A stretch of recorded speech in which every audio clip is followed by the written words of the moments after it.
Hello story time. तो आज की स्टोरी जिन क्लाइंट के बारे में है वो मेरे पास 2021 या 22 में आई थी और ये एक थोड़ा स्पूकी स्टोरी है और घोस्ट से रिलेटेड है। और जो घोस्ट थी वो उनकी रियल कज़न थी शायद, हाँ कज़न थी, रियल सिस्टर नहीं थी, कज़न थी।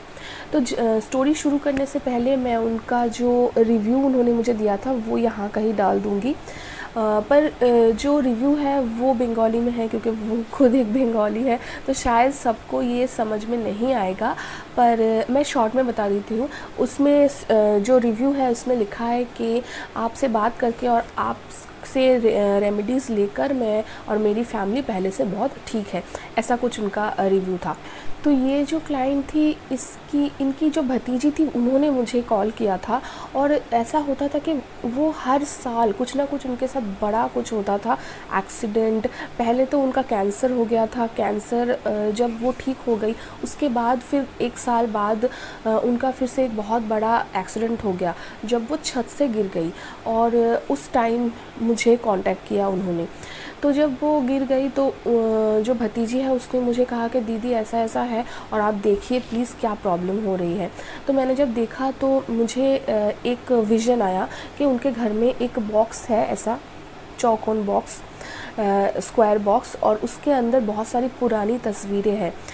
तो वो तस्वीर मैंने कहा उनको कि ये जो चीज़ है, जो फ़ोटोग्राफ्स है और जो बॉक्स है उसको इमीडिएटली वहाँ से हटाना है वरना इससे भी बुरा हो सकता है।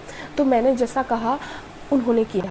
तो ये सब होने के 6-7 महीने बाद फिर से मुझे पता चलता है। तो जब उन्होंने मुझे कांटेक्ट किया तो कहा कि अब वो ठीक है और जो वो फ़ोटोग्राफ्स थी वो उनकी सिस्टर की थी जिनकी मौत हुई थी, और वो मौत नॉर्मल नहीं थी, वो हादसा था और ऐसे नॉर्मल नहीं था वो, आप समझ गए होंगे।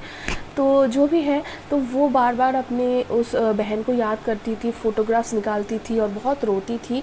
और इसकी वजह से ना वो जो स्पिरिट्स होती है जिनकी मौत ऐसे हुई होती है तो वो काफ़ी अट्रैक्ट होते हैं इन सब चीज़ों से, और हमें नहीं करना चाहिए, किसी को भी नहीं करना चाहिए।